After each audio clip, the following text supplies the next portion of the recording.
So speaking of lower lats mga kapar, ito rin yung isa sa pinaka-the best na program na pwede natin gawin para ma-develop natin yung ating lower lats.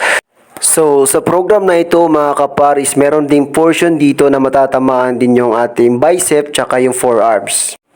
Oh, 'di ba? Kahit body weight lang yung ginagamit natin diyan mga kapar, pero napakalaking impact yan para sa katawan natin. Uy, hala, natulala ata si par.